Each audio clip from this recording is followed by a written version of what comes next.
We're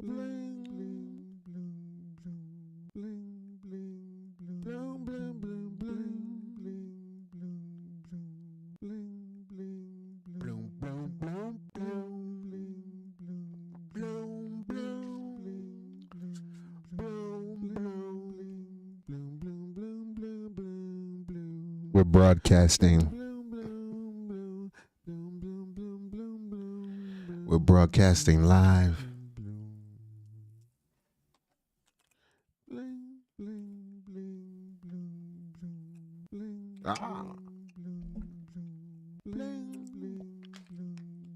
Come inside the room, people, for all the drama.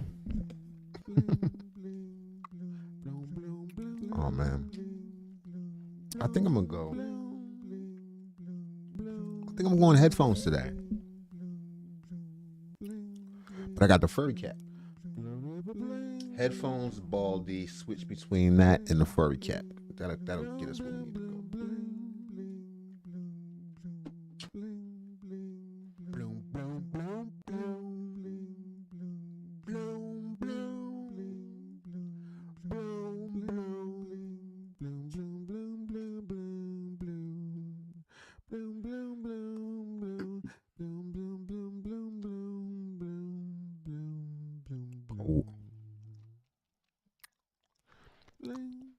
New theme music. NWK. My brother ain't here today. He'll be in on the second show on the late show this evening.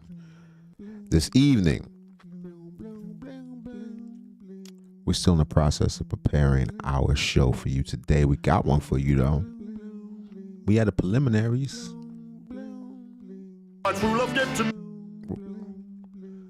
Y'all heard the Spanish Christmas music. That's not even. That was English. My bad. No, nobody but. You ever know less words?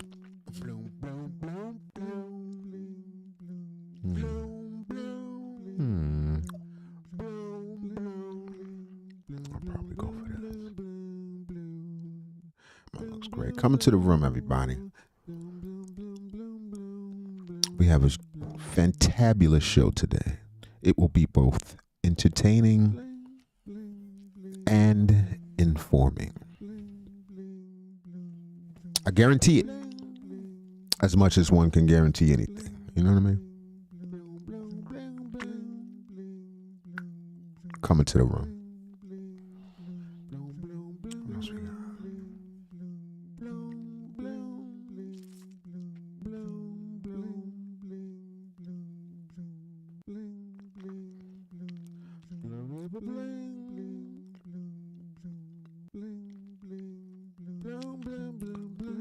They always talking about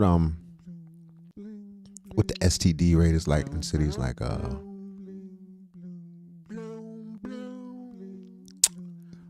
Atlanta or Houston. Is it crazy? Is it like everybody got a friend with a house in Virginia, if you know what I'm saying? Is that true? Hillary Swank did something. It's always interesting when you see white people cross over into the Negro news.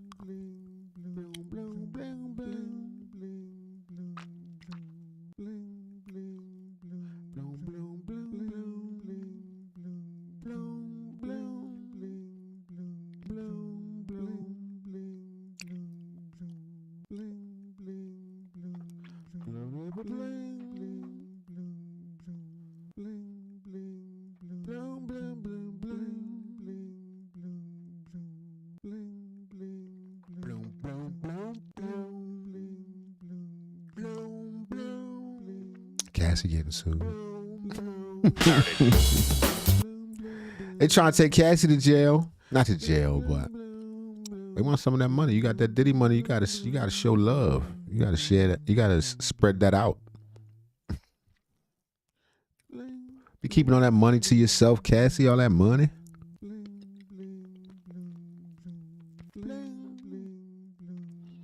You know they took an oil tanker and from Venezuela First, I thought they were just blowing up drug boats. I know them blowing up drug boats was suspicious. It was suspicious right away. To me, it seemed as though they just wanted to make it difficult for anyone to leave the shores of Venezuela. Because how you know what direction they was going? As soon as you pull off, you get to blow up a boat. Anybody, like, they wasn't even near America. They said some of the boats was headed back. Like, how am I getting blown up? So the boat was coming onto land. Nah, shout out to people who got blowed up. Shout out to them. That's not funny at all. If you got blowed up, I'm sorry. I wish you didn't get blowed up.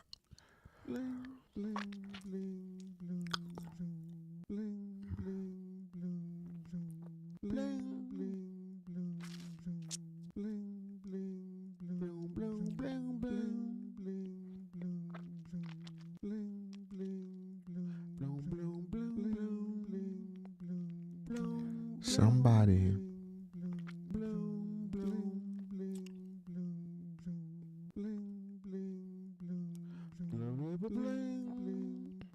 I don't know, people look a little quiet.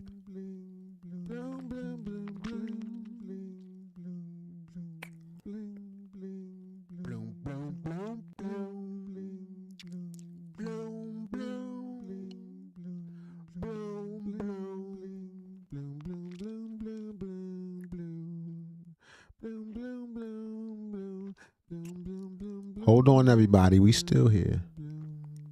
It's about to happen. I promise. What's going on? Come into the room. Just hang out with us. Throw the theme music on in the back.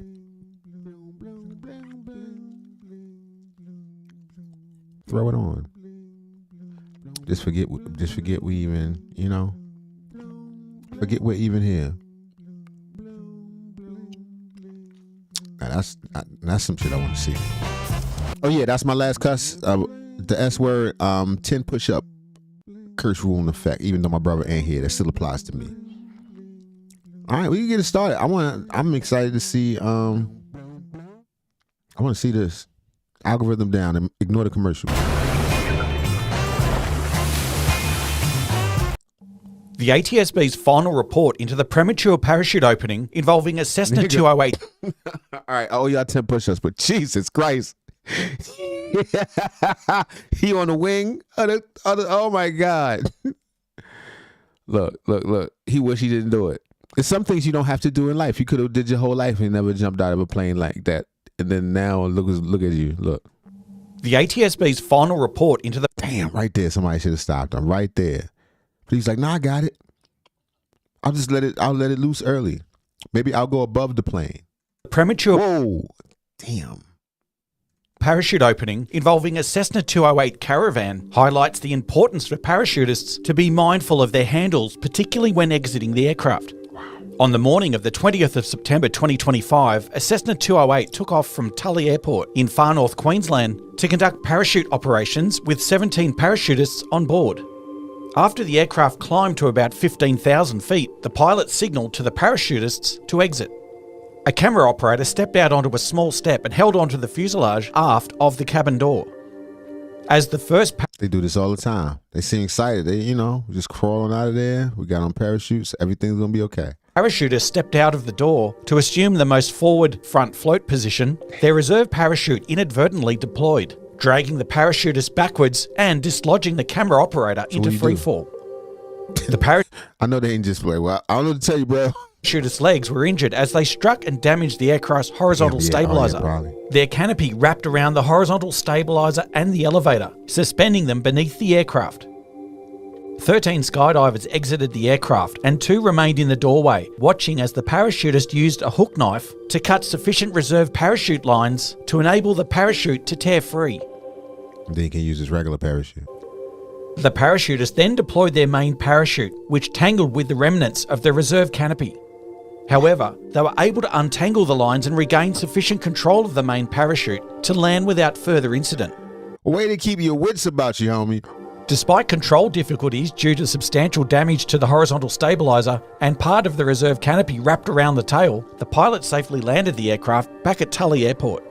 I know that flight suit is full of doo-doo. The ATSB's investigation found that as the first parachutists climbed out of the aircraft and into the front float position, their reserve handle snagged on the aircraft's flap, resulting in the deployment of the reserve parachute. Although not He almost went clumsy to death. contributing to the accident, the investigation also found the pilot and aircraft operator did not ensure the aircraft was loaded within its weight and balance envelope. Investigator in charge, Sarah Feen, said the parachutists had clipped open the roller door before exiting the aircraft, increasing safety for the pilot.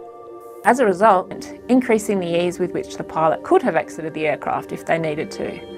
And although not mandatory at the time of the accident, the parachutists had a hook knife attached to their chest strap, enabling them to cut enough reserve parachute lines for the parachute to tear free of the tailplane. This accident highlights the importance of parachutists being mindful of their handles, particularly when exiting the aircraft.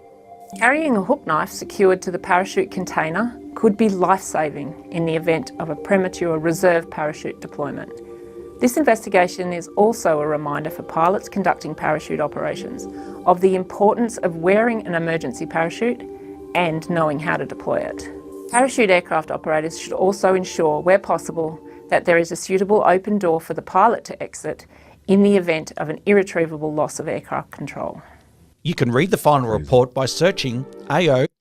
Be careful out there riding the waves. Oh, did y'all see the Trump? They said Trump stole some oil. I don't know if he stole it, but he's some seized. I'm just letting y'all know, if y'all out there, you're doing robberies and stuff, maybe you should let me shut up. U.S. seizes oil tanker off the coast of Venezuela last night.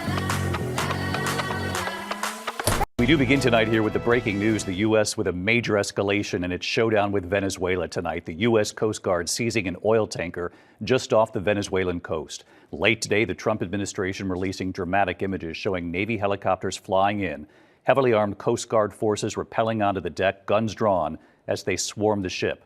What we're now learning about where the tanker was headed, and President Trump is asked, what will he do with the oil? How he answers. What you think he gonna do with the oil? President tonight saying the ship was seized for a, quote, very good reason. Then the president warning another country's leader he could be next.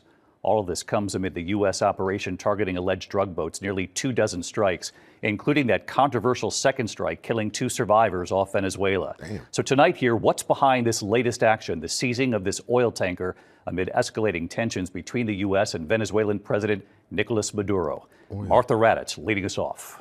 Oil is behind Tonight, the dramatic escalation. The U.S. seizing an oil tanker off the coast of Venezuela. Navy helicopters swooping in, swarming the ship. U.S. Coast Guard forces rappelling down onto the deck, armed with long guns, meticulously searching the ship. Late today, President Trump before the cameras. We've just seized a tanker on the coast of Venezuela, large tanker, very large. Largest one ever seized, actually. And other things are happening. Attorney General Pam Bondi tonight says the tanker was used to transport sanctioned oil from Venezuela and Iran and is part of an illicit oil shipping network supporting foreign terrorist organizations. So you can, as long as you say put terrorists in front of it, you can take whatever you want, get whatever you need. That's what's up. It used to be Christianity. You be like, we trying to spread Christianity, so we got to do this, we got to do that.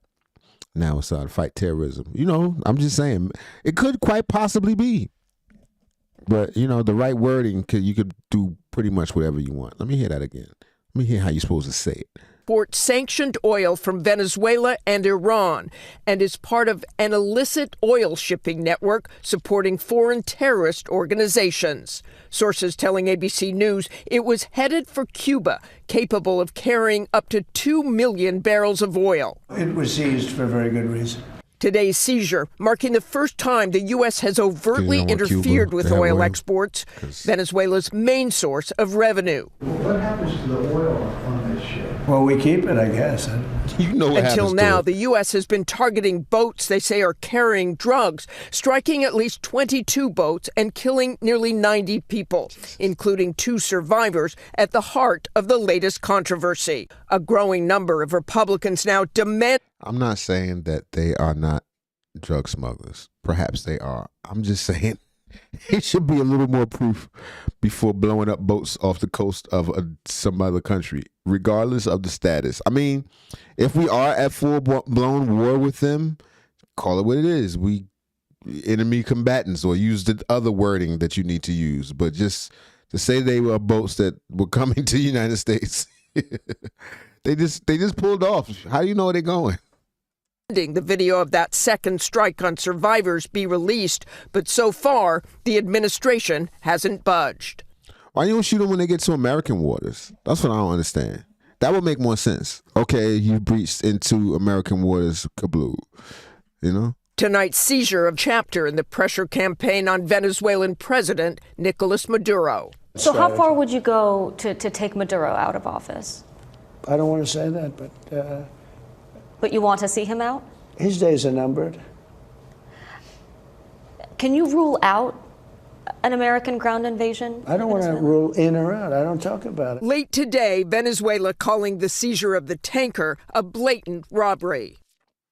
And David, make no mistake, the U.S. seizure of that oil tanker off Venezuela is a significant escalation. You saw those images of the U.S. Navy helicopters storming that tanker. The U.S. now has 15,000 forces in the region, and it's not just Venezuela. Late today, President Trump warning Colombia's president that he better wise up or he'll be next. David? Arthur Raddatz leading us off. You know, Colombia too?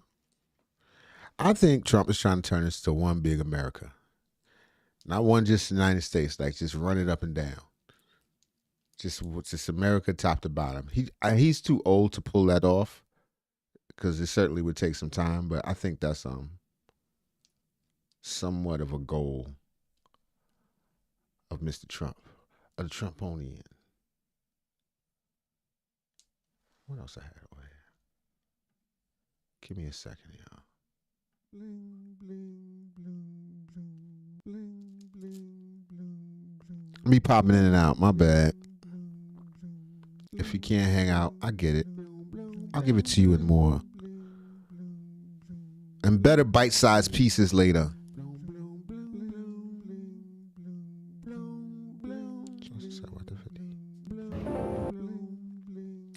Charleston and 50.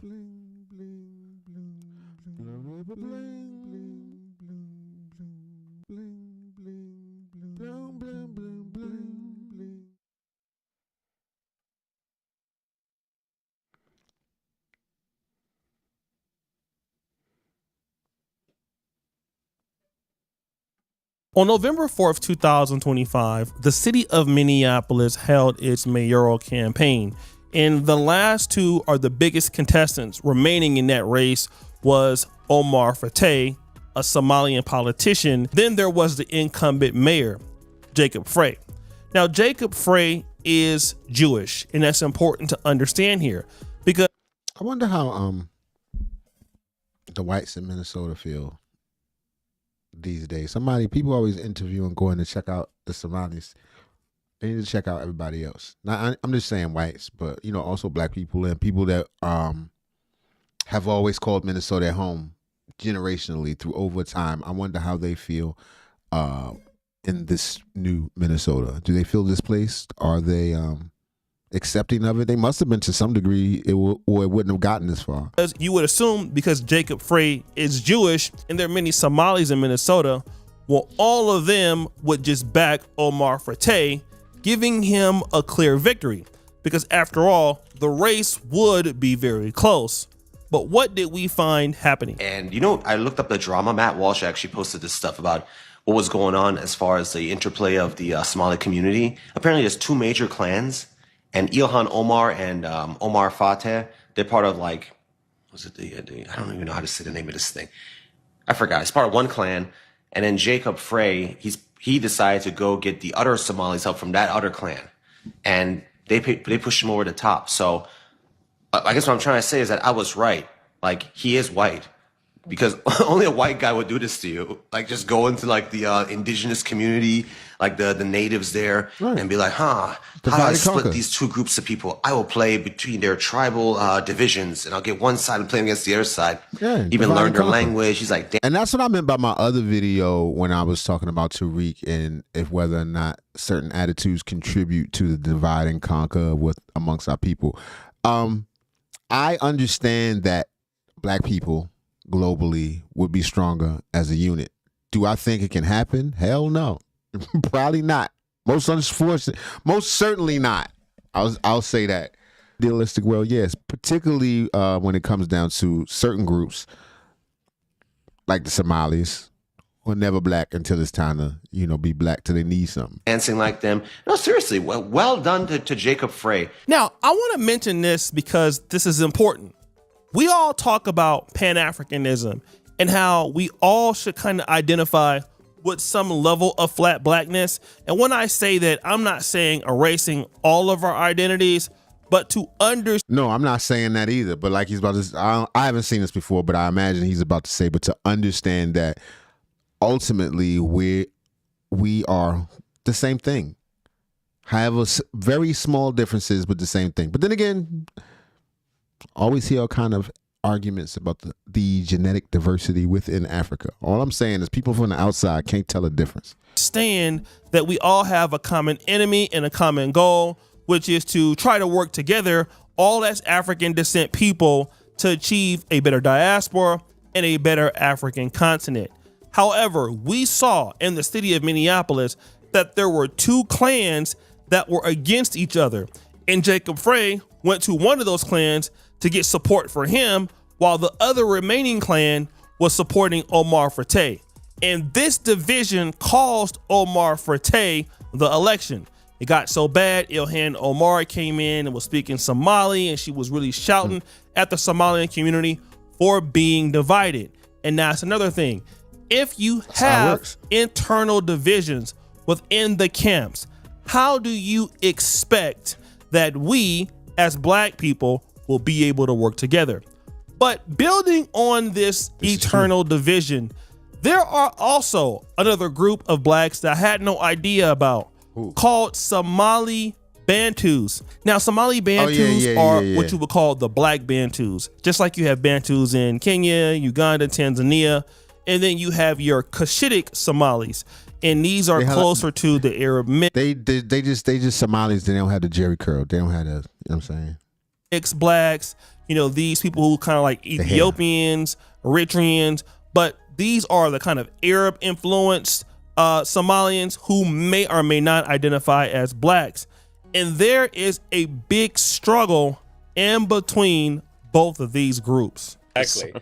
Yeah. So the question is like, who really holds, like who becomes the president? Like as we speak right now doing this interview, there are certain clans that are disqualified ever running for president in Somalia. I just want the audience to know that. Is that Somalia still got presidents and stuff? It looked like they was just hanging out. It looked like a fair. Constitutionally or culturally? Both. My bad, y'all. I go touching something. Always touching something. Now I gotta adjust my visuals. It won't take long, y'all.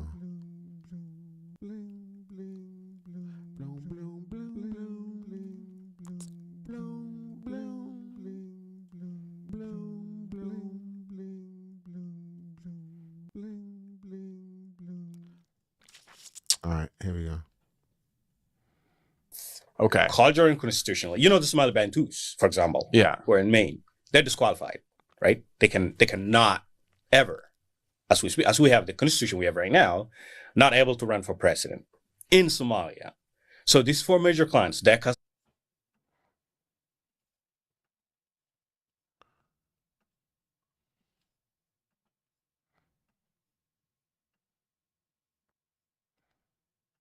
Damn, why did I touch that, yo?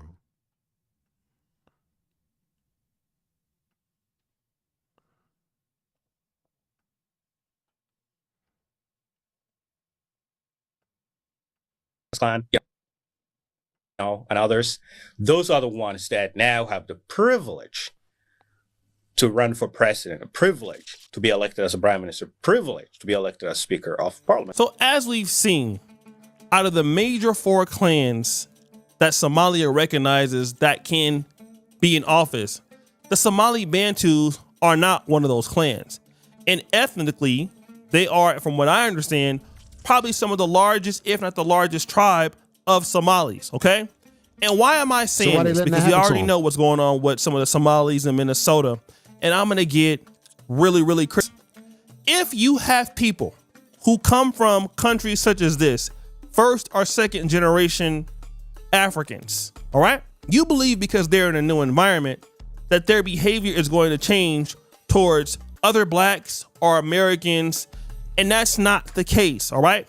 When you're trying to unite with a fractured group that already has internalized politics as Somalis have, I'm not trying to say that they cannot be good people, that they are not great people, that some of them won't be your friends. One of my good friends is a Somali Australian. I met him from Kanganda. If he ever comes to Uganda or Kenya, I'll stop what I'm doing to see him, out to dinner, whatever. One of the few people I'll do that with.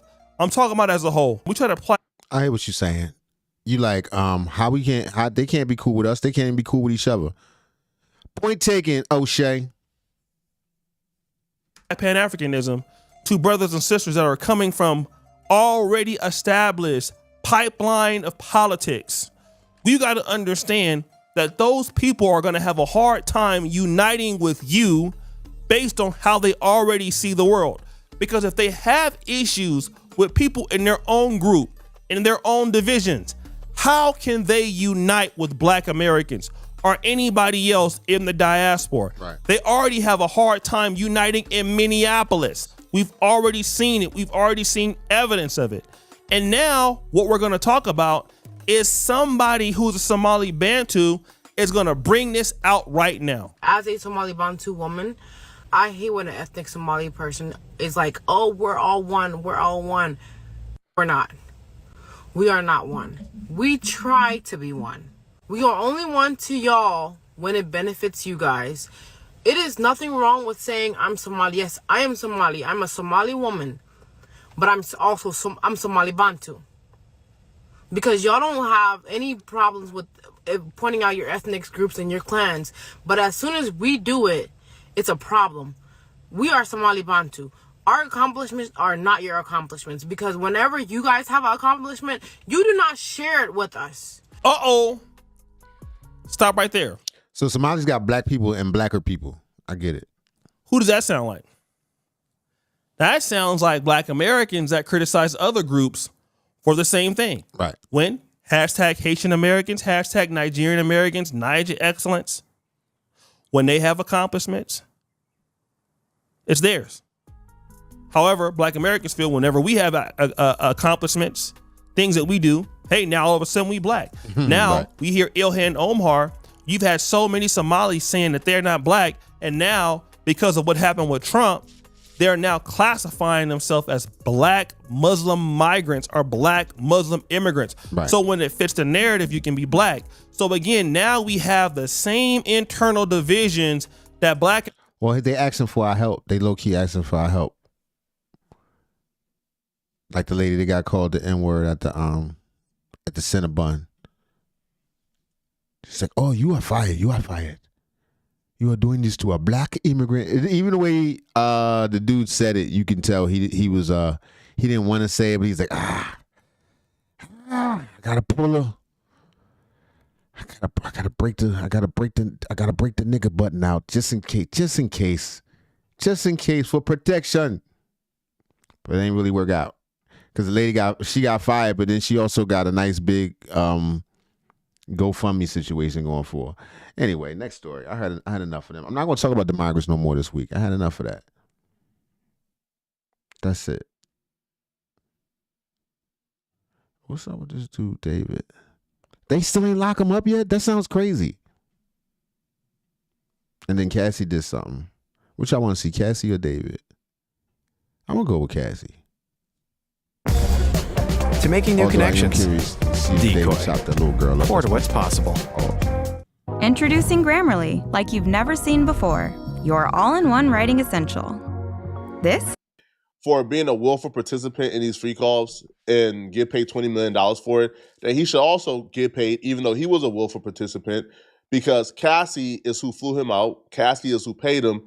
It looks like Cassie won't be spending that $30 million in peace. We just got word that she's currently, at the moment, ducking and dodging. When it was announced publicly that Cassie and Diddy settled for $20 million and Cassie received another $10 million settlement from the hotel that Diddy beat her in, I think a deaf and blind man could see that people were going to come after her, that people were going to come after that paper, because Cassie and Diddy did a lot of things together. Previously, we talked about how one of the male escorts, Clayton Howard, who had free calls with Diddy and Cassie, how he filed his intentions to sue Cassie a couple of months ago, but now we got updates on exactly how far that lawsuit has came. And let's just say it's not looking good for Cassie at all. When Clayton was filing his lawsuit, he publicly said that he was doing it. Essentially, he got the playbook from Cassie, that if Cassie can get paid for being a willful participant in these free calls and get paid $20 million for it, then he should also get paid, even though he was a willful participant, because Cassie is who flew him out. Cassie is who paid him. He should file criminal charges too. He should sit on the stand. Yeah. Is who coerced him to do things he didn't really want to do, such as taking off the condom. The first time the condom came off during the free calls was Cassie literally took it off without asking. Cassie gave him STDs. Cassie coerced him, et cetera, et cetera. So Cassie has been ducking getting served. They tried to serve Cassie 9 times at a physical location. They couldn't serve her there, even though that's the physical location on file. She couldn't be served. She's been ducking. She's been dodging getting served. Now, apparently, Cassie been ducking and dodging getting served so much, she has left that physical location, and currently she can't be heard from. She can't be seen from. She's off the grid completely. They can't find her. So, y'all hear that, boys? Anybody want to serve? I wonder how much you get if you serve her. Let me know if you the company, if you the lawyer that's trying to serve her. Let me know what y'all offering. I'll see if I get the papers to her. So the judge has ruled, all right, that like Clayton Howard is now cleared to serve her through alternative means, meaning like he can now serve her through emails, he can now serve her through DMs, he can now find whatever alternative means they agree on to serve Cassie. And if she still ducks them emails and she still ducks the alternative, you know what that means? That $30 million going to Clayton Howard, man. All right, because Clayton Howard is essentially a victim of the exact same thing that Cassie is. So the order noted that investigators used databases, DM searches, property searches, field visits, and skip tracing, yet still failed to confirm a current verifiable address for Cassie. With no physical location confirmed, the judge agreed that alternative service was the only practical option and authorized Howard to send a summons, complaints, and order by email to withdraw an attorney, Meredith Firetog, with instructions to forward the documents. So they know who Cassie attorneys is. So they say, hey, here is us serving you. We know who your attorney is, but we know who got you that $30 million. Here is us serving you. We serving them. There you go. Yeah. Now, a lot of people is upset about this. You go look at that dude's comment section, because he has multiple social media pages. You go look at any one of the comment sections. There are women in the comment section about, how are you a victim? You was a willful participant. How are you hold on here. If we go off a willful participant, hold on now, bro. Y'all don't even understand that. She probably got more text messages asking for it than he do. If we were gonna go down for, who's more who was used more, she seemed more with it. She had a whole boyfriend. He was a quote unquote ex-worker. Ain't they supposed to be protected or something? Irony here that exists. Now, I for one will tell you, I think Cassie deserves to get paid. I think Diddy beat up Cassie, and Cassie deserves to get paid for being whooped on by Diddy. Sure, now, but for the free calls, I don't think she deserved a dime for them free calls, but she got abused by Diddy, so she deserves to get paid. And dude deserved to get paid too, because she gave him the itchy scratchies and, all the other psychological stuff. Yes, I agree on that part. But Clayton also deserves to get paid. He got STDs from this. Yeah. Right? He got violated from this. He was SA'd by Cassie. So he's also a victim in this. And Clayton took to social media to respond back to all the Cassie fans shaming him for aggressively pursuing Cassie in court. So today, audience, Cassie was finally served with the lawsuit against her. A lot of women out there believe that Cassie's a victim. And you believe Cassie's a victim because of the domestic violence she faced. Again, like I've said in a lot of different interviews, domestic violence is horrible and no woman deserves to be abused. But Cassie was not abused to be in no sexual encounters, people. That is manipulated by the U.S. Attorney's Office. People, you may not want to believe it because Cassie's a beautiful girl and she was young when she started this, and many of you women who don't look like her look up to her because women look up to beautiful women. Right. But just because a woman is physically attractive, it doesn't mean she's a damn superhero, people. Right. Cassie's not a superhero because she's physically attractive. Cassie's a human being. Cassie, like every other woman on this planet, is capable of deception and manipulation.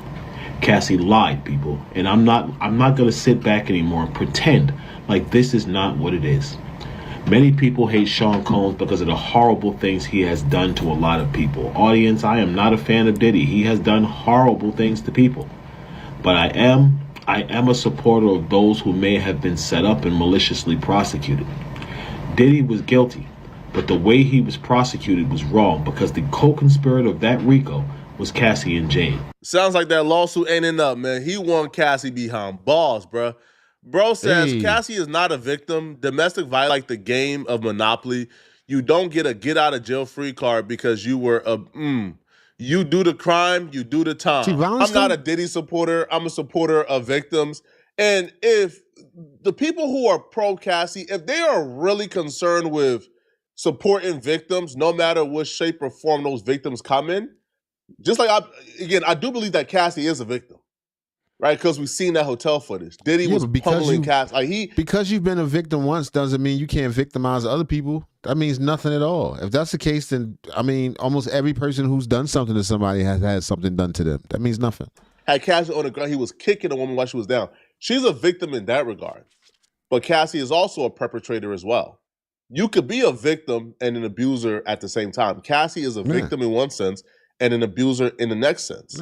But the comment section don't really reflect, like those sentiments. It don't sound like people are too concerned with victims in all shapes and forms. It sounds like, right, like if you're not a woman, they don't care about you. One person says, he's a clown, Shauna Taylor. Why didn't you use blank? Why did you keep going back if you did? Huh? Why did you keep going back if you didn't like the dynamic? When did this become an excuse? Right. And just like he says, why did Not for the ladies. Every criticism they have for Clayton because he's suing Cassie could very well be applied to Cassie as well. For every woman who wants to go into my DM and you want to tell me why Cassie was a victim, stay the hell out of my DM. Because baby girl, let me tell you something. # you wasn't there. You can't tell me about Cassie's victimhood when you weren't even there and you've never even met the woman. And that's the sad part about many of these women in this biased Me Too movement and these advocates for domestic violence. Because so many women think that domestic violence vitiates any criminality, you're wrong. Domestic violence is not a get-out-of-jail-free card like Monopoly where you can get that card, get out of jail free, and still collect $200. No, just because a man put his hands on you don't mean you couldn't have been a drug dealer. Just because a man put his hands on you don't mean that you willingly didn't kill somebody. Just because a man put his hands on you doesn't mean you are not a scammer. Just because a man puts his hand on him don't mean a woman can't be a hoe who likes large members and likes to sleep with a bunch of men. People, the probably the most damaging thing I'm about to say that people are not going to like is this. Audience, Cassie was a hoe. Cassie was a hoe who liked to sleep with guys who were good in bed, and I was one of those guys. It's a shame that I am being attacked, and all of these women want to make excuses for a woman who is a... Cassandra Ventura was a hoe. She may not be a hoe anymore. She grew up, she grew out of it. People change. It's okay. But that time of her life, she was a whore. She liked to have... She grew out of it. Schmecks. She liked to schmuck Enos. She loved all of that, people. She used to do it for hours, and Diddy did not make her. The only thing Diddy used to make her do was stop when she was going too long, and that's the damn truth. Her being promiscuous tells me nothing. I know literal 304s, literal night walkers, street walkers who get forced, coerced, and grape all the time. So I'd rather just stick to the facts here. And facts here is this, okay?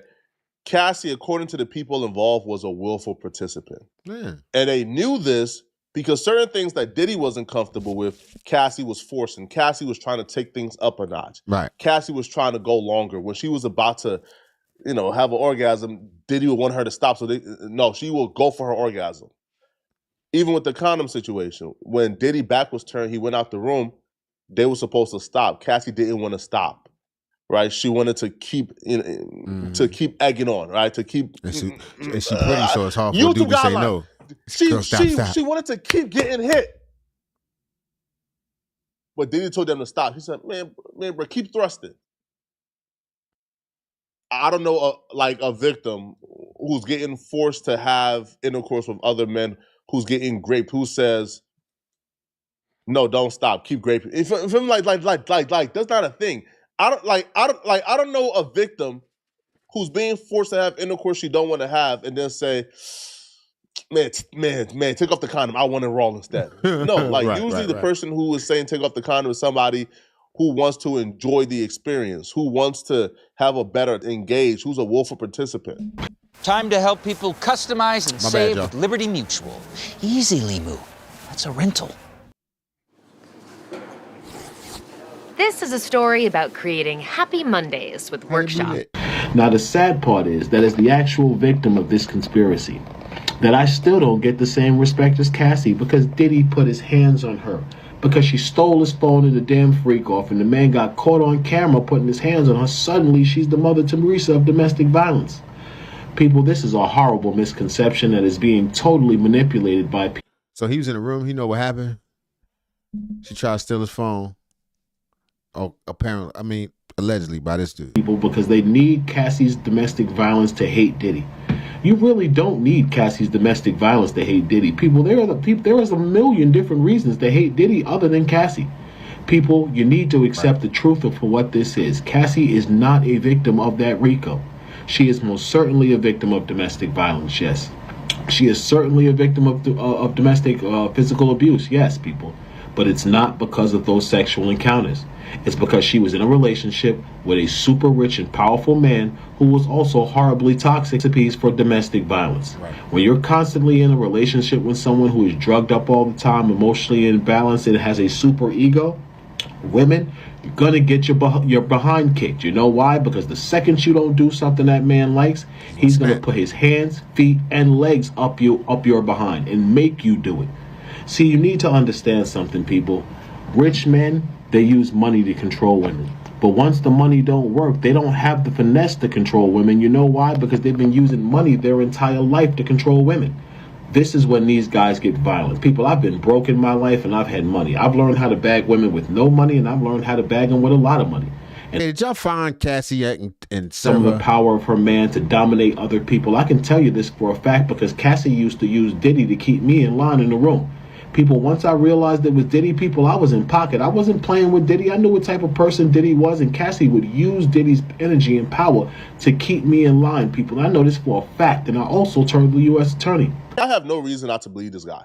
I have no reason not to believe that Cassie utilized Diddy and the crimes that he committed and leveraged that to keep them in line. We literally seen or heard an audio call of Cassie on the phone with a man that she believes was in possession of a video of her playing with herself, right? Of her fondling herself. Right, and she was talking about and she was threatening to murder that man. She was threatening to kill him. Who do you think Cassie was gonna get to kill the man if she really had plans on doing so? You think Cassie gonna grab a gun herself and try to come and try to... No, Cassie was gonna leverage Diddy and his goons and his associates and his power to get it done. Cassie was a victim in a sense of domestic violence. Cassie got hands and feet put on her. She's a victim, but she was also a perpetrator with a very nasty side. And she also engaged in crimes with victims. If a woman was being trafficked and a very powerful man paid for that woman's services and she's being trafficked, he just engaged in a crime that has a victim. Cassie engaged in crimes that have victims.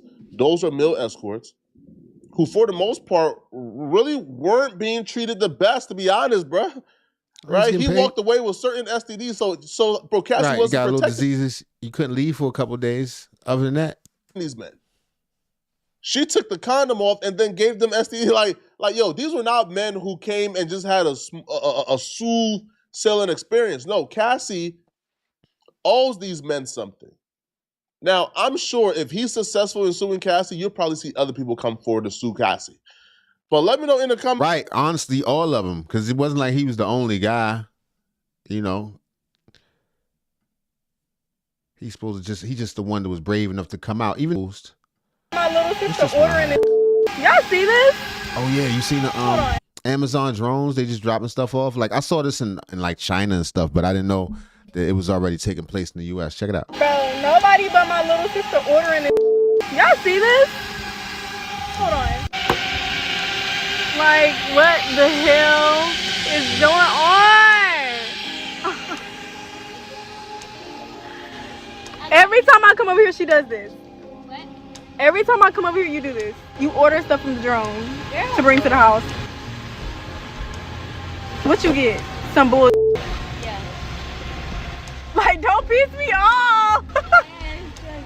At least it was free, boo. So free. Oh, she said she wants some. Take me through that, take me through that. Where we going, twin? Take me through that, take me through that. Where we going, then? Take me through that, take me through that. What is from? This was a grocery store. Have y'all seen the video of the Walmart delivery that came by drone? Like up in the sky? What you mad at that? It's a bird, it's a plane, it's a drone that hovered over this couple's backyard and lowered the groceries to the ground, opened it up, left the groceries on the ground, and flew off. Waiting for our zip line delivery. We ordered some groceries to be delivered by a drone that's gonna fly through the sky. Let's go. What is the groceries at? Wow. You got it? It's crazy. We're in our backyard.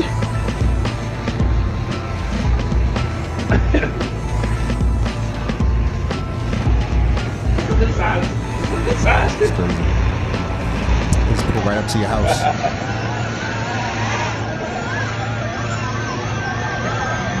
Why didn't land on concrete? Hey. Oh, it don't even land. It just drop you something. It's not a bird, it's not a plane. It's what many are calling the future of super fast deliveries. Yeah. Walmart is surprising customers in several areas as they expand their drone delivery programs. If you're in Arkansas, most likely you've seen or heard of this before. And if you're in the Dallas-Fort Worth Metroplex, you've probably already seen these drones buzzing around for a while now. They've been active there for over 2 years. Now Walmart is expanding to more stores, with Houston next on the list. Orlando and Tampa, Florida will also see this very soon, especially if you live near a Walmart. The same goes for Charlotte. The latest rollout, they're now surprising residents in and outside Metro Atlanta with the launch of this new service.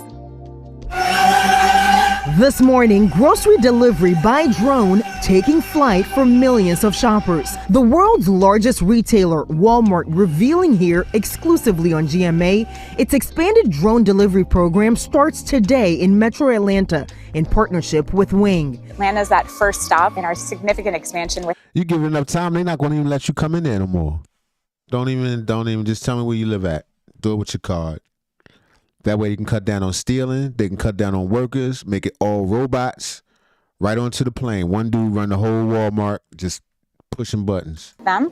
And so we'll be heading from here to Houston, we'll be in Charlotte, we'll be in Tampa and Orlando. Stores in Bentonville, Arkansas, and the Dallas-Fort Worth area already using these lightweight drones for fast grocery delivery. And some TikTokers are intrigued. So what do you think? That's cool. It is. At this Walmart in Woodstock, Georgia, 12 drones sit on individual charging pads until an order comes in through the Wing app. will pack it up for you, load it onto the drone, and then it's going to fly to your house in under 5 minutes. The drones carry packages up to 2.5 pounds and fly within a 6-mile radius of a store, avoiding traffic, stop signs, and pedestrians. Popular items for delivery often include medicine, ice cream, eggs, and even a small rotisserie chicken. We give the Wing app a spin. I have it open. I have a few items I need. Let's get some eggs, tomatoes, lime, and Tylenol. Rotisserie So chicken, obviously right now you can some only buy ketchup. so much, only like 2 pounds. So you're picking up very small stuff, But like, now- oh, I forgot to get whatever, and you're already in the middle of cooking a meal. Or you realize you have an ache or pain, some kind of cough, and you need some pain medicine or something real quick. Listen, you see people doing this all over social media, especially Gen Z. They'll DoorDash or Instacart something very small and have to pay in addition to delivery fees, or they have to tip people just to bring them some medicine or something. Then the worst, you have delivery drivers who won't even bring them their package, or they'll just leave, take it with them, and mark it delivered. And of course, when I see people doing this, the first thought is, why would you Instacart medicine anyway? Just go to the store. They'll have transportation sitting right outside. So hey, it may not make sense to people. I'm telling you though, folks do this all the time. And this company that teams up with Walmart, specifically Wing, they're only doing up to 2.5 pounds on more. Okay, so Wing isn't in Walmart. It's just down with Walmart. But if they make enough money, I'm sure Walmart would buy them. Why would that not make sense? So their drones, but their newer drones, they can carry up to 5 pounds. And Zipline, their advanced drones can carry 8 pounds now. Okay, 8 So yeah, pounds. it's only the beginning. Do you see where this is going? Let's start with a slingshot. And then you just add up your People order, like slingshots. submit it, and now we wait. Outside, we look for the delivery. So we've been tracking our package on the app, and it gives you an actual countdown clock. I think I hear it. Oh, there it is. Look, it's here. The drone hovers about 150 yards above the ground, then slowly lowers the package on a tether. There you go. Success. It's just the latest example of companies trying to speed up their delivery times. Amazon unveiling Amazon Now, billed as ultra-fast delivery in 30 minutes or less. Uber Eats using robots for food delivery. DoorDash also experimenting with drones. We're seeing more technology from robots, driverless cars, drones, Trucks. and it's no longer the future's coming, the future's actually here. Yeah, everybody everywhere is being replaced by robots, and that's Yes. And it's happening quick. You laughing like right now, by the summertime, everybody's they're gonna be crashing into each other in the sky. true. The future of this and that, we can skip all that. The future is now. It's already here.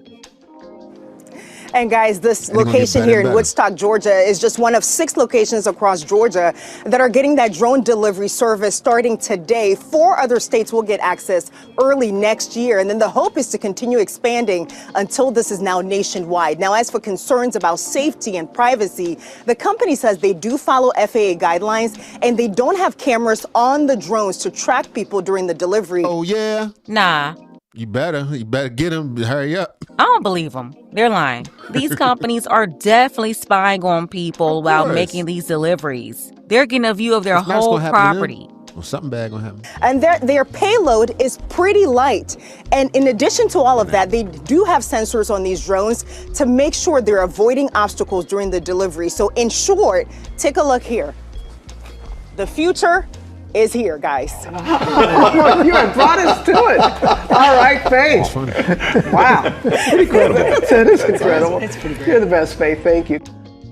I don't trust it, and yes, I'm skeptical. But I also know people. And whatever these people bring to the American market, if it's going to provide any level of convenience or instant gratification, they're going every time. No one should trust this, but of course, people will. In what And way? eventually, the public will let down their guards and allow it. Remember, when people I mean, it's no less trustworthy than the rest of technology that's coming. Those robots that will eventually have artificial intelligence that will eventually be powered by quantum computing thinking.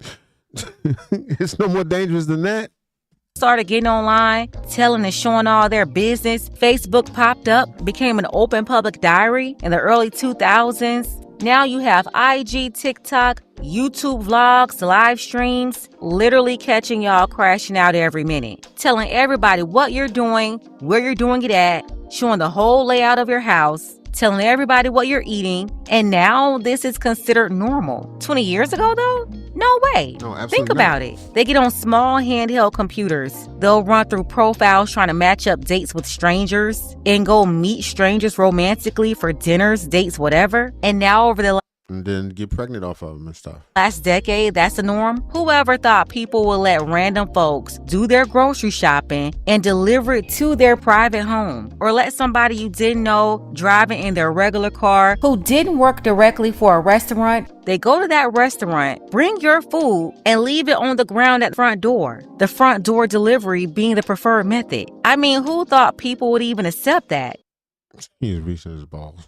We have driverless cars picking up people riding around the city, dropping them off. I've been seeing that for over a year now. And still a year and a half later, it's like, what do you want? Is it going to be sanitary? You want no people? You either getting people assisting you or robots, one or the other. Can't believe you got strangers walking around. You got to meet strangers and know people. Or you get a robot. What do you think? You get your friends? That's the new world. That's what it is. It's one of the two options. And the strangers is going away, period. It's going to be all robots. I'm telling you, it's going to come a time where it's going to seem weird to drive. If you're a driver, there will be a time where people will look back on the good old days when human beings used to actually drive cars. Are you crazy, Granddad? Pop? That's insane. Yo, shout out to Haro, my brother. We'll link up later. I'm just going through a few things right now. Anyway, back to this. the most shocking thing ever to me. When we're driving around, it's like, hey, there's that little car again. When they first started, they only drove around a few miles. Now we look up and notice it's traveling in other areas too, going longer distances. I think eventually people will go along with this, just like anything else. A lot of this stuff we saw in those old Jetsons cartoons, it's real life now. But we have to be aware of the issues we may see in the future. Just get this flying car together. You almost got it with the drones, but they need to be a little more stable and a little more car looking. Come on, man. We can do it. We can do it. From safety and privacy to more and more technology replacing people. And on another note, on the list of that we don't need, that Walmart drone delivery, do we need that? Especially at this time? Well, you got it. It's not even available in all states. But as I was saying that it was an option, y'all just doing it. Bro, the Walmart drones, I'm just waiting on the day that one of these drones deliver the groceries to the wrong house.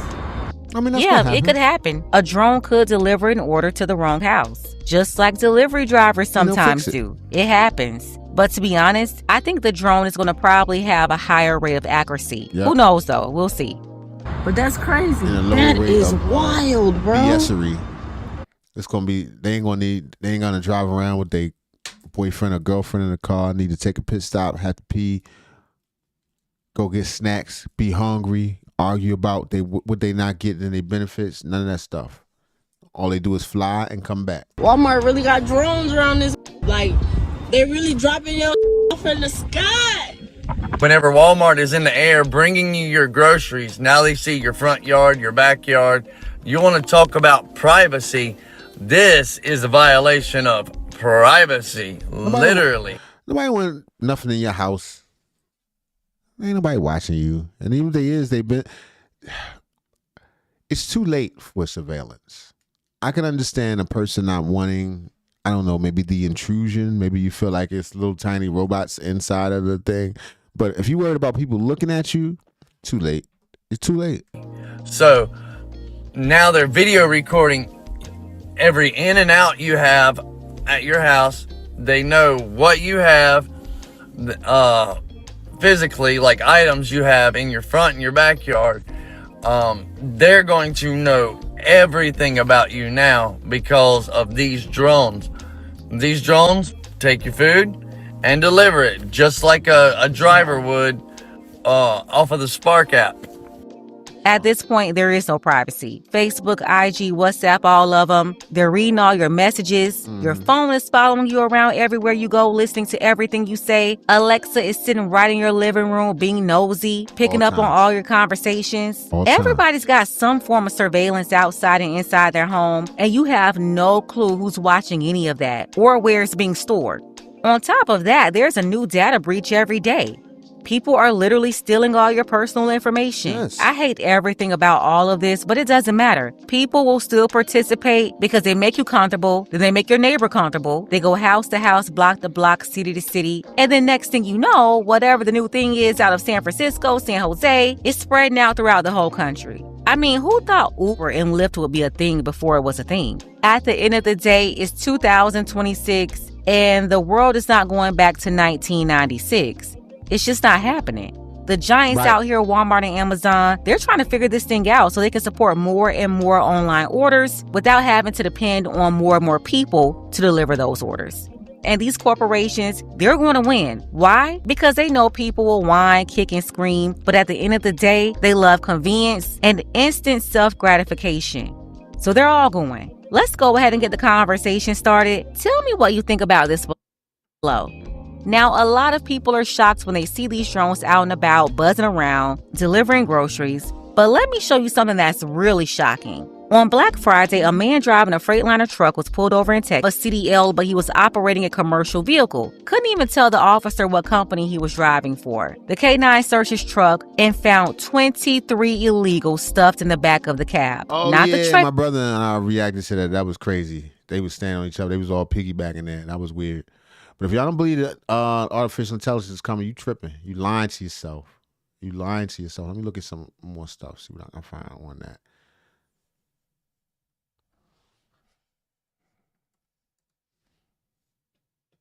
That and Chinese cars. We're going to all have a Chinese car run by the government if it's up to us. If it's up to the artificial intelligence. Y'all might as well just plug into the Matrix. If you're not doing that good out here, just plug in. You can live a whole lifetime every night. Oh, we supposed to be checking out. Oh, this is the one I didn't watch, but I was wondering. I ain't trying to laugh enough. This is the title of this video is called "Homeless for the Holidays." There's nothing funny about this. The road to greater has never been bolder.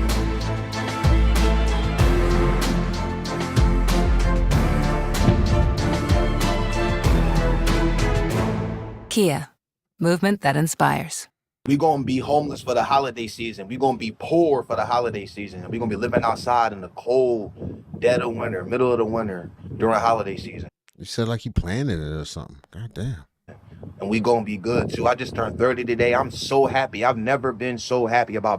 Go to the shelter, son. Go. Being homeless. I'm so excited to be homeless in the winter. I'm ready to save this money. Being homeless in the winter is better than the summer too because the shit keep your food cold. It's natural refrigeration. That's a power of positive thinking. That's right. Look on the bright side. I never thought of it like this. I'm hyped to keep my food cold for free. Like, what are you talking about? Like, I'm excited as hell. You're crazy, man. You gotta respect the person that's always able to find the good in any situation at the end. Because I wouldn't be able to find any good in being homeless in the wintertime. I don't care that my food is kept cold. Whoop they do. But this is the same guy from several months back that y'all was so jealous of. Y'all jealous because y'all got amenities and we dealing with shit without all that, saving up money, making it work without amenities, without AC, without heat, making it work. Y'all jealous. We don't need a JOB. We don't need AC. We making it work in a TENT. Y'all remember him? I'm pretty sure y'all remember because y'all was so jealous of having AC and they was something wrong with him out in the woods. So I know you remember him. Well, him and his lady is back and they're about to be homeless again. We're getting evicted in 14 days. Are they okay? They not okay. They not regular. She not regular. She not regular. He not regular. Something wrong with them. They need They got services for people, and America's a wonderful country, yo. You cannot tell me they are of their right mind, either of them. He's psycho, so is she. They need staff. They need somebody taking care of them. But they shouldn't be about to be homeless again. What It Look Like TV. I am back. What it do, baby? Shout out to What It Look Like TV. YouTube's own Varnell Hill. Shout out. Is my glasses making it not? Why is it so blurry? Oh, okay. Whoa. Anyway, this is the one I'm reacting to from What It Look Like TV. My bad. I gotta edge up. I gotta fix my stream. It was looking a little wonky there for a second.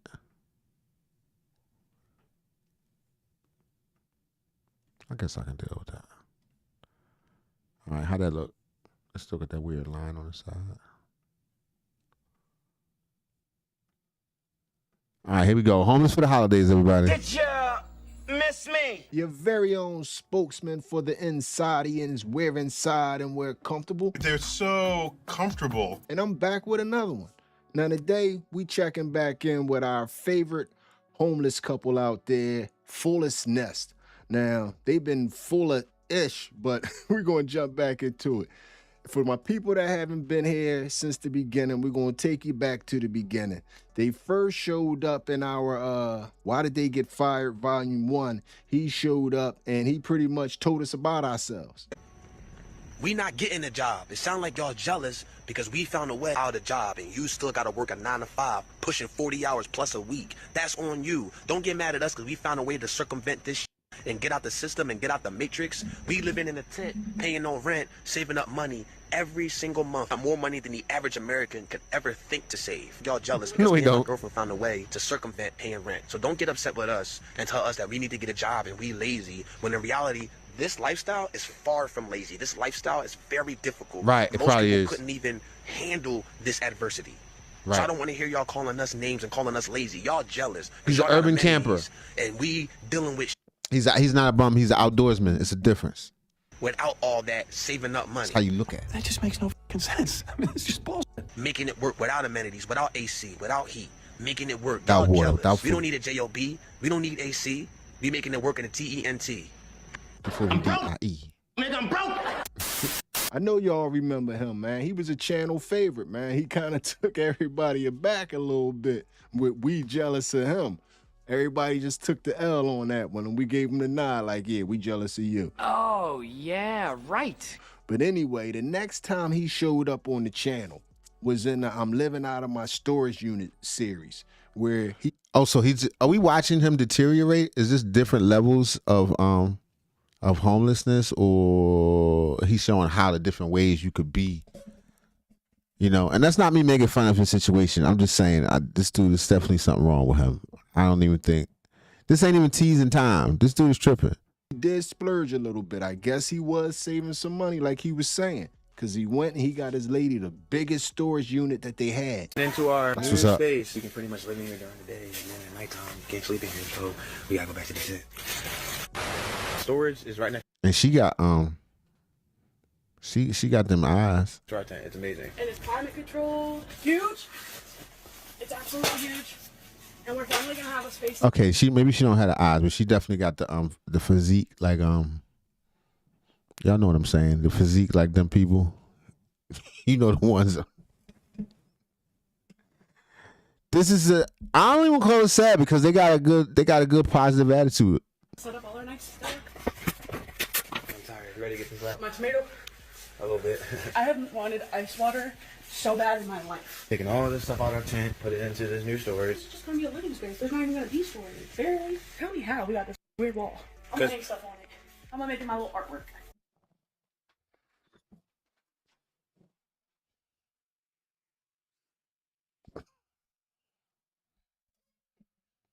I mean, it's a wall.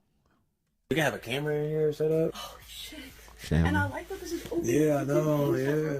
Put up like I like that it's open on the top. People could jump right over there. Christmas lights. Okay. Hey.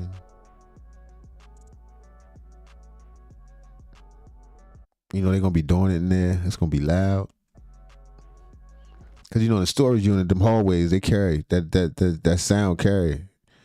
She gonna be making all them sounds. Not for that reason, cause not cause that's how regular sounds. She gonna make them sounds cause they doing it. Me and my girl tested. We trying to figure out if this is like good enough to be sneaky and hide and stuff. We trying to hide this shit. No, I don't care. Tested what? Y'all getting tested? Yeah. Oh. We should do that.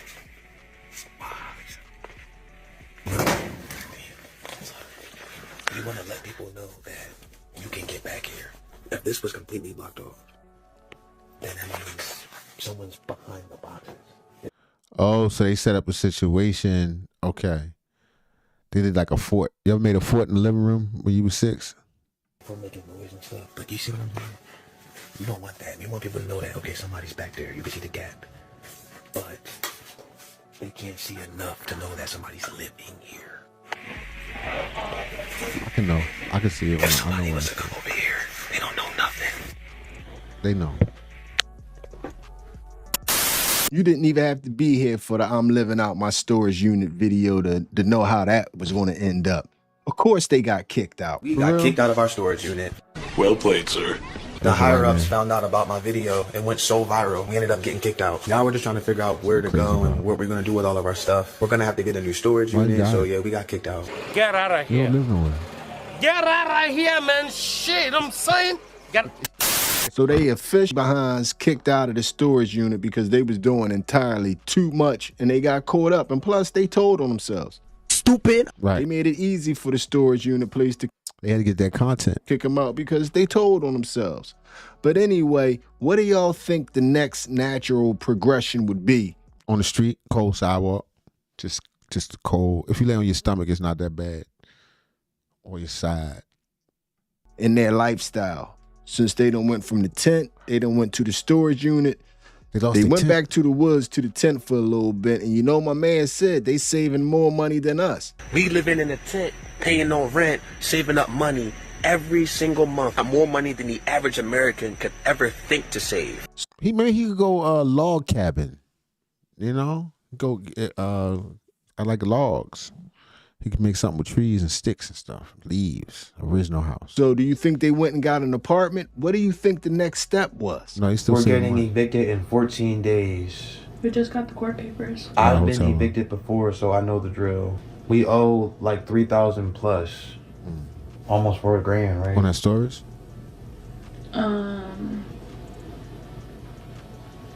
That's where we're at right now, but we still have to fill out we have to pay for the full time that we reserved. So that will be close to $6,000. Yeah. So I'll have to get on a payment plan for that. Yeah, we're gonna be homeless for at least 3 months to stack up some money and pay that back thought y'all had as fast as we possibly can. So with the next little bit of time that we have, we're going to be packing up in here, cleaning up, getting it brand spanking new, and then we're going to start setting up the tent, clearing out a space and getting ready for us to move in. Make sure the ground is good on it. If you really think about it, this is the next step. They got kicked out of the storage unit. They got kicked out of the hotel now. You just can't go and get kicked out of an apartment. You got to take steps to getting kicked out of the apartment. But with 15 days left, I do have to give my man credit. He wasted no time in going out and trying to find him, his lady, and his child a new spot. And I mean literally a new spot. So this is our new homeless spot. We got to cut down all this plant life. She's got some good tools to cut down all this plant life. Titties loose. Make it easy for us. This spot is in the cut. Don't nobody know where we at. He discovered it like Christopher Columbus. A really good stealth homeless spot. Okay, we're gonna stay here for at least 3 months, stack up some cheddar and live better later. Go get a nice hotel and stack up our credit when we get the hotel. I mean, there should be no reason why we get caught here. I mean, look at this spot. It's so dense. Look at this. We're getting really excited to set everything up. And honestly, we've been homeless before, so this is nothing. This is way easier than last time. Last time we were homeless, we didn't know what to do. Now we're trained and adept. We have skills. We know how to survive. We just had to find a good spot. That's honestly the hardest thing. Is just find a spot that's out the way that nobody knows about. That's mission accomplished. So now we're just gonna set up everything. We're gonna take our time to cut down all this life that's in our way with the tent. We're gonna do that while we're still at the hotel, and then just come back here and set up the tent. He talking about they done develop some skills they can do it, but did you ask anybody that they want to do it? Because if you ask me, Brianna seemed like she was not paying not a near bit attention to anything that he was saying. Matter of fact, she seemed like she was paying more attention to her phone. But anyway, man, let's move forward a week and see how it's coming along in their quest to find somewhere to live, or are they going to be homeless? We're getting evicted in 8 days. From the woods? Because we got too comfortable here at this hotel because we were homeless for 3 years. And then we came here, so we got way too comfortable. Imagine being homeless in a tent, dealing with all of the elements, freezing temperatures, freezing hot, super hot, bugs, all this different stuff. And then you go to a hotel, you got AC now that we're not paying for. You got TV now, you got electric and all this stuff. You get comfortable, and then we making thousands of dollars because we're entrepreneurs from YouTube and her service. And we was blowing money. We blew the bag. Now, a lot of these people that's on here that's talking about us, the people that's living average talking about us, why y'all average? Because you blew your check, right? Oh, yeah. Like I thought, so you're saying that the 9 to 5 you have, yeah, you're stable, you have the house, the place you have, right? Okay, but are you making the money you really want to save? Are you balling right now? Because you blow your check. We blew our check too, and we're entrepreneurs. So a lot of people are 1-2 paychecks away from being homeless too.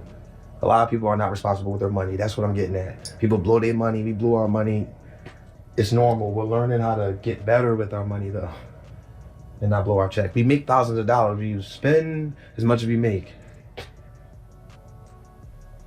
Right? Yeah.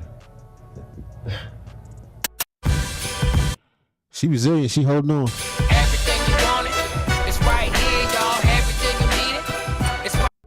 My man is the deflection king, man. Everything he flipped back on us. First, we was jealous of him because he lived in a tent. He's special. Now, because he getting kicked out of the hotel, we blew our bag. How come everything got to do with us, man?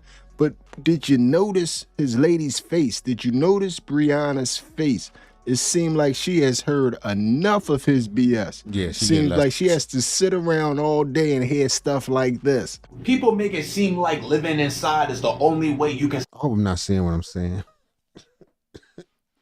survive and be comfortable. Like, we didn't live outside back then. The system got you twisted. Modern society got you twisted, because now it got you thinking that if you live outside, that's crazy. It's cold. It's bad for your body. It's hot. How you gonna do it? Man, back in the day, we didn't have none of this stuff. So what happened? We not survivors no more. And we not comfortable unless we have constant heat, constant this. We used to use our brains to stay cool. We used to use our brains to stay warm. And we made it work with little bit. We was smart. Like, yo, what happened? Y'all got it twisted. Me and my girl gonna make it work outside in a tent. We gonna be homeless. It's all kind of birds calling. Listen, the only reason why I'm saying I'm homeless is because it's not my land. And it's a tent. If it was a shed, I'd be cool with a small space. It's not hard. Back then, it wasn't hard. It was just, it is what it is. Now, we looking at it like, you got to be in a home. You got to have constant energy. Yo, we didn't have all this convenience. We made it work with this much. And we're saying it's hard now because we lost our survival instincts and we lost our strength and how to survive. Like, people don't know what to do now. You live outside. I don't know what to do. How do y'all do it? Y'all crazy. You should get a home. Do everything you can to get a home. It's cold. Man, we good. That's what I'm trying to tell y'all. I mean, not gonna pay rent. We gonna be living in a tent, paying rent, stacking up cash, and then we gonna get a home, and we still gonna be one with nature. We gonna get a tiny home. We gonna be farming. There we go, man. The deflection king back at it, man. Something wrong with us. We lost our primal instincts. Something wrong with us. It's always something wrong with us. But that's what Brianna got to sit around and hear all night long. And I think she was willing to ride with him the first time around, with hopes of a better tomorrow. But I seriously think Brianna is back at the hotel like, I'm trying to be cool, but damn. Check out our face in this next video. We're getting evicted in 6 days. We're going to be homeless again. And we came up with this idea to stay super warm, is to have a tent in the tent. It's a small tent. It's like a room within a room. It's going to be small, so the heat is naturally going to be warmer in there because of our body heat. We're going to have stuff on top of the little tent in the tent to make us warmer, like thermal, what's it called again? She done. She about to snap. She about to snap. Yeah. Oh, I'm sorry. Thermal insulation. She about to snap. Insulation, yeah. And then on top of, like, we're gonna be extra warm. It's crazy. A tent within a tent. Like, there's no way we're gonna be cold. And then we're gonna have insulation on the top and the bottom. Thermal insulation. Gym mat. 3/4 an inch thick.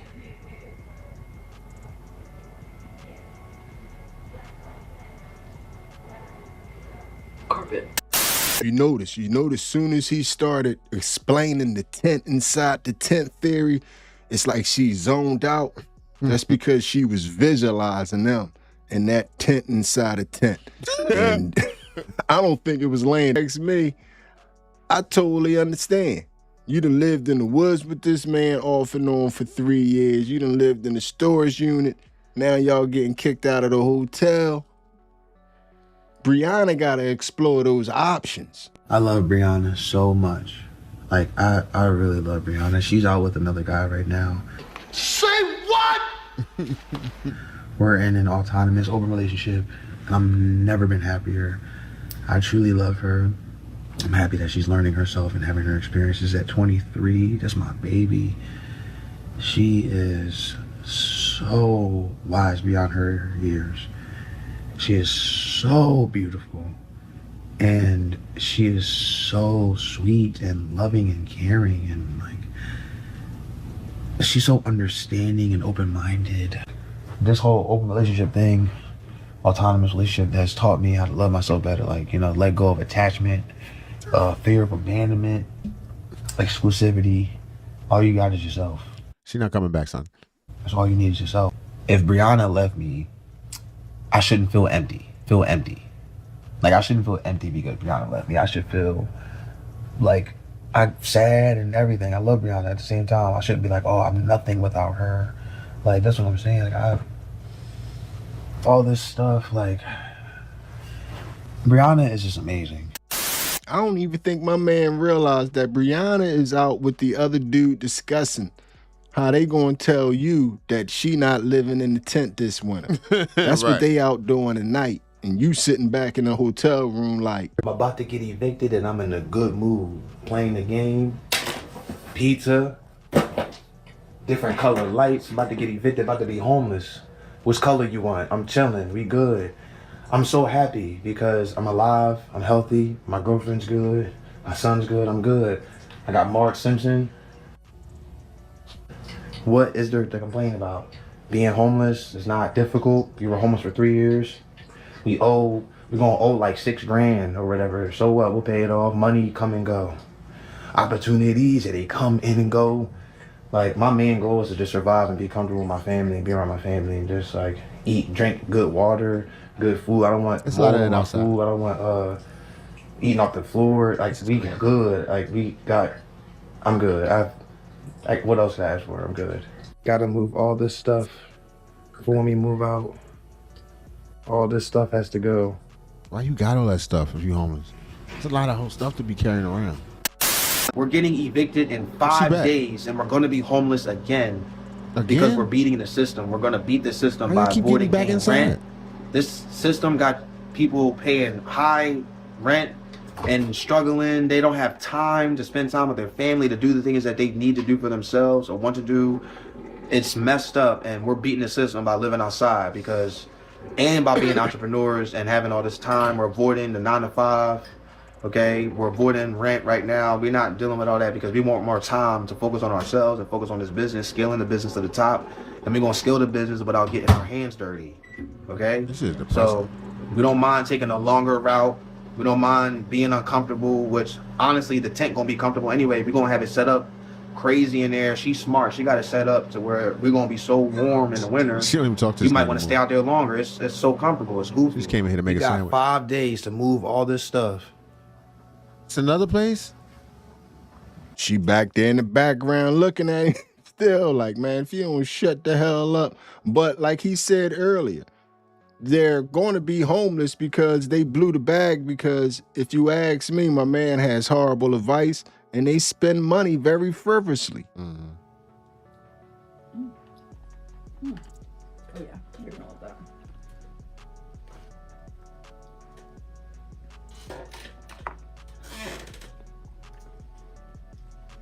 Sad to say, but it's no helping some people, man. How you gonna have onion rings and mozzarella sticks as a side at breakfast, man? You out there balling out of control about to be homeless, man.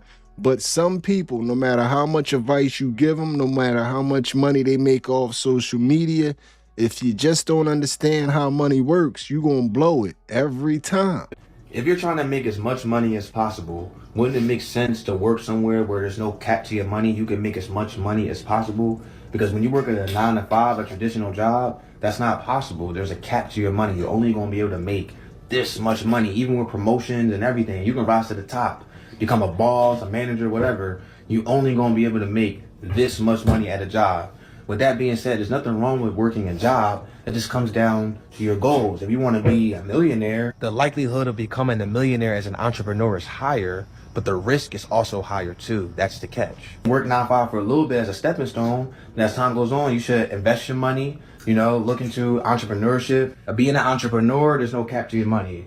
You can make as much money as possible being an entrepreneur. Because you have control over your money, you control how things go, so you can control how much money you make. And also the risk part is some things, businesses change in time, so sometimes you could actually make less money, but you can learn the game and learn how to circumvent that too. But again, there's no cap in a business. And as an entrepreneur, there's no cap. Whereas at a W-2 job, you could do the most, do all these different things, get promoted, and you only gonna make this much. It's a ceiling. Okay, as a business, yeah, it could be hard, but you could still raise that ceiling. What? Bro, what are you talking about, man? Liberty Mutual customized my car insurance, so I only pay for what I need. My bad, What a y'all. great I've day. worked down. This is wild. What an okay day. This is depressing, actually. I feel bad for him. Respectfully, much love to the young brother, but how you gonna help that? How you gonna help that? What you gonna say to him to tell him that just go get yourself a 9 to 5, get yourself a steady income so you could cover the spread, and you supposed to hustle in your side time? How I'm gonna tell him that, man, if that's the way he thinking? We're about to be homeless, and our main focus is to just stack up credit, not save a lot of money. So me and my girl been talking, because it's like, we're not planning on being homeless that long. We're only gonna be homeless like, she don't plan on being homeless at all. 3 months. We want at least 3 months, like worst case scenario. We're not trying to be homeless that long. We're actually getting the equipment for it soon. We're going to go to Walmart and get the tent and get all this stuff to set up the spot. I would like to get a hotel, because another hotel, and we're going to get a nicer one, and we can stack up credit. It's not about saving money. Like, yeah, we'll be paying like $3,000 plus a month at this hotel. So what? We can make the money. We will be saving still $300 to $500 a month with all our bills paid. The meantime, we're stacking credit though. We're paying off all our credit cards. We're paying off loans, like, so we can get a tiny home and get land. So the main thing that we're really concerned about is credit. And what we really want to stack up is our credit line and our loan history and everything. Saving money and everything. People ask you how much savings you got. Savings is good. Peace put up. Yeah, that's crazy. Giving financial advice. Like, you could end up like me. Like, this is he's crazy. This dude is delusional. I almost feel bad making fun of him. It's like he in backwards, upside down world. That shouldn't be the main. He must don't got no friends. Focus. It should be credit, because that's how we're gonna get these homes and this land. Tell him, like, yo, we're gonna use loans. You're not paying cash. You keep talking, man. And you shut the fuck up. Huh? I understood what he was trying to say, but all those methods and techniques that he was explaining, they work best when you have a job. Message! This might be the last time that we're sleeping on a comfortable bed like this, because we're about to be homeless again. We didn't pay our like 8 bills. times. We got caught up with each other. We were irresponsible. We were homeless for 3 years, so we can definitely manage and make it work. We already found a spot that nobody knows. Why you don't just stay out there? It'll be getting cold after a while. Like, let's go in for a while. Set it up right here. Now there are houses right here. We would have to make sure that these houses can't see the tent.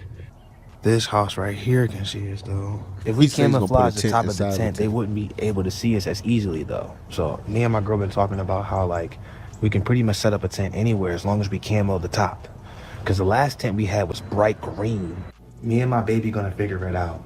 And when we living in the tent, we're not gonna pay no rent either. So we're gonna stack up a lot of money and save fast and get that tiny home that we was talking about for years.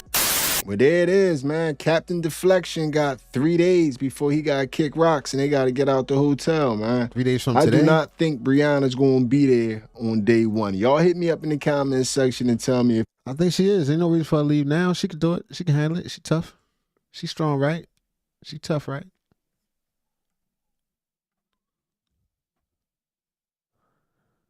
All right, so I think that's it.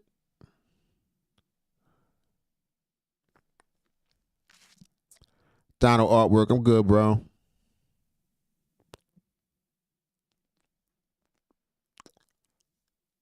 I'm good. I think we went through most of the little stories I had lined up.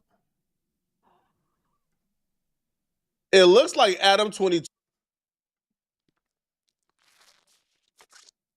All right, give me a second. Let me double check. I'm not quite leaving yet. Let me double check what it is. What we still got.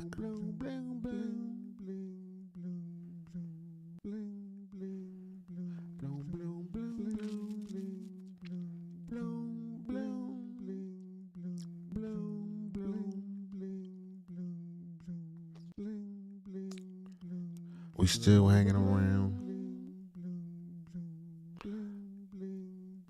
Because we didn't even get to the soap opera part. We didn't even get to what. Oh, yeah. There's somebody said he going to pop ICE agents. I ain't do that part. And then what else I had? It looks like Adam 22. I'm getting it together, y'all. Give me a second. I know that the visual isn't there. That's by design. It looks like Adam 20. Damn it.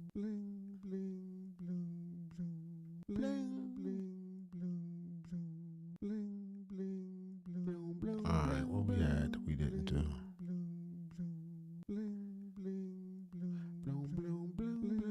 Oh, yeah. Your boy 50 Cent.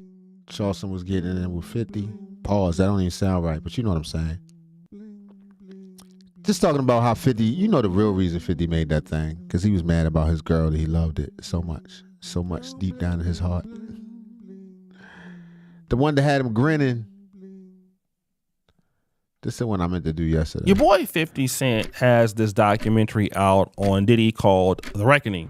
And everybody is talking about it. I mean, it's all over YouTube.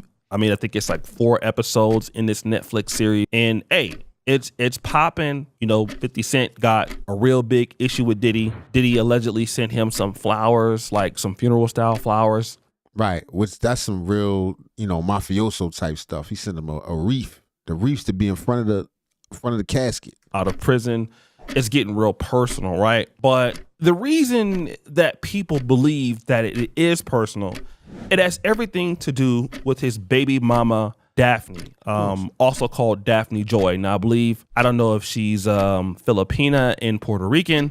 Beautiful young lady. They have a child together by the name of Sire Jackson. And as it seems, when they were in a relationship, 50 Cent was very happy. Now, after this, she ended up in a relationship with Diddy, okay? And she was not even the main chick for Diddy. Like, literally, she was a side chick.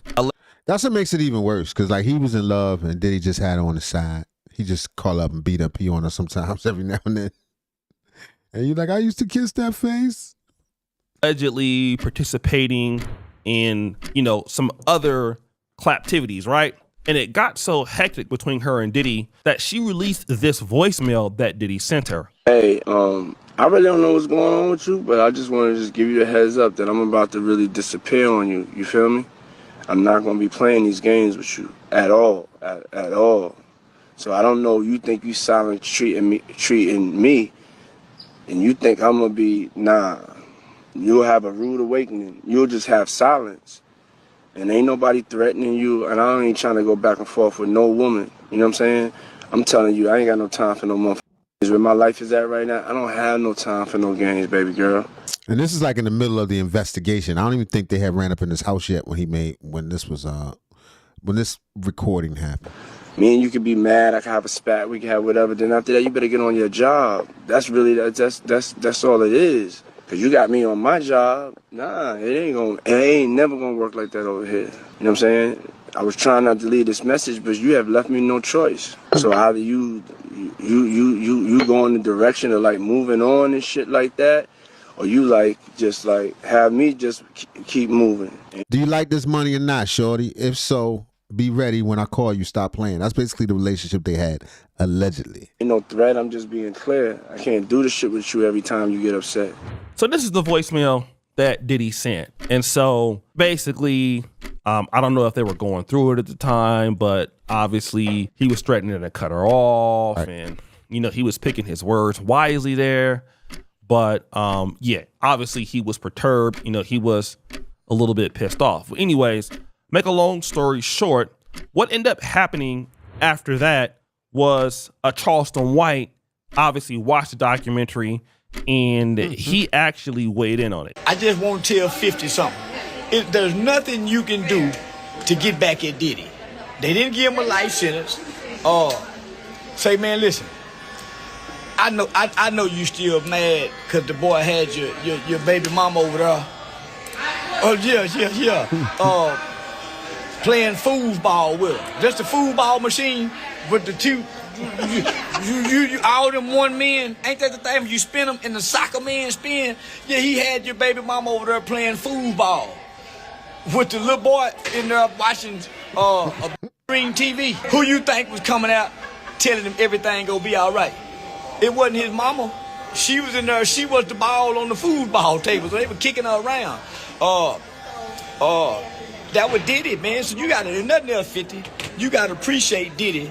Cause unless he turned the boy into a freak too. Now if he done turned your boy into a freak, kick his ass. Do exactly what he did. Now if that boy ain't no freak and all he heard was his mama, oh Lord, and he didn't get to see nothing, man, raise up all Diddy, man. Yeah, raise up all Diddy. Yo, he got such an ignorant way of putting stuff. As long as your boy ain't turn out a freak and he ain't get to see nothing, to raise up both of them. Oh, man. But I can't tell it to raise up. If my baby mama do it like that, how he done your baby mama with me, I be doing him the same way. So, you say, nigga, done my baby mama like that with me. That's why I've been trying, man, why 50 on the boy like that? But I forgot. Man, in my fact, she still work for him today, don't she? You might have Yeah, she do. Well, at the time of the trial, she said he was currently paying her rent. To make a part two. say, to release all them emotions you hide behind. No, listen, a man is a man. You can't act like that, don't bother you. Cause you didn't do this to him when he tried to take you on the shopping trip, Fifth. Come on, Kurt, don't do that, man. Just say pull back. Listen, unless he turned your boy into a freak. Do you see that little boy like it? Because kids ain't supposed to be exposed to sexual noises or sexual content. Did it do the boy like this here? Is that why you smashing on him? Only the strong can show compassion for the weak. 50? That's all I'm saying. God damn it. I did it. Outside of what he do at the Diddy party and killing Tupac, I like the boy. Know why? He was... Did Charleston White get his hair back? What happened? I thought he was bald-headed. The big bad wolf. Ain't nobody whooped him. Yeah, he the only I know hanging over the balcony by this blowing up car, by this taking another and making it his like he did your woman. That's the only know in the industry done this. Done freaked all you hoes.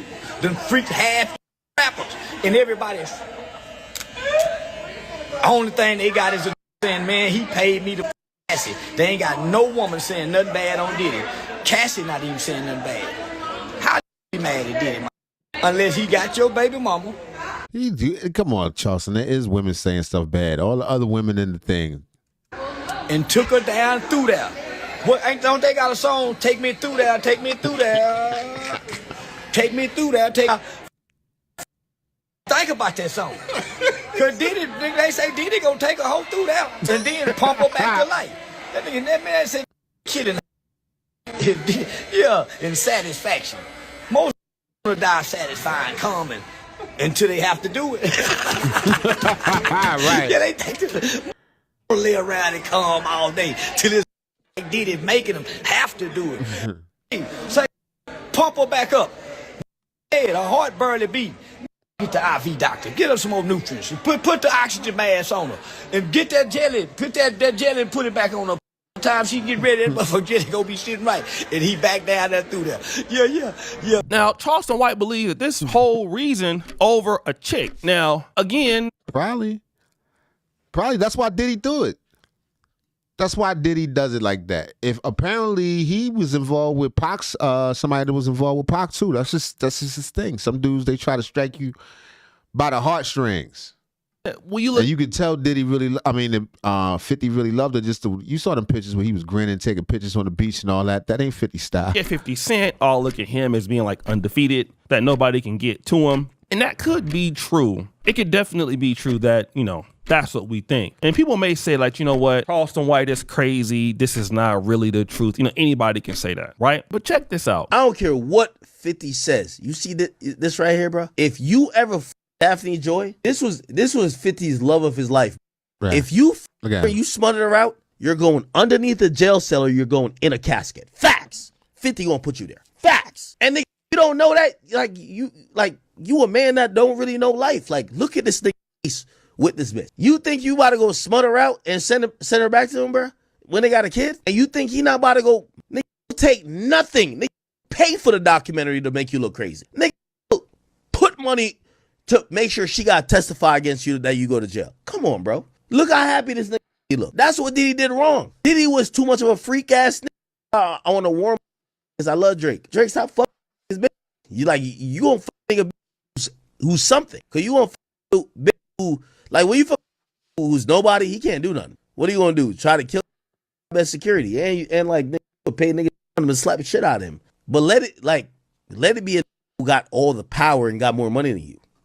It'll happen. So right. Here we got DJ Academic saying the same thing, right? And I thought about this because, in the industry, people really feel like, I can deal with whoever, I'll just take his girl, all of that. And obviously, 50 has always been kind of throwing shots at Diddy for a minute. So, before this, so Diddy had the opportunity to go ahead on and get his girl. And obviously, this is what has been, full-time war. Now, the reality is this. She wanted to deal with Diddy, okay? And here's what hurts every man. I'm going to tell you, it's hurt me, it's hurt you. What has hurt us? When we see a dude that has never, ever put in as much effort as we have, and that dude get more out of a woman sexually, she's doing crazier things with him. Obviously, you got a kid by her. Even if you're not dealing with her no more, it makes you look bad because somebody else in the industry, even if that person is not saying nothing to you, it just makes you feel like you're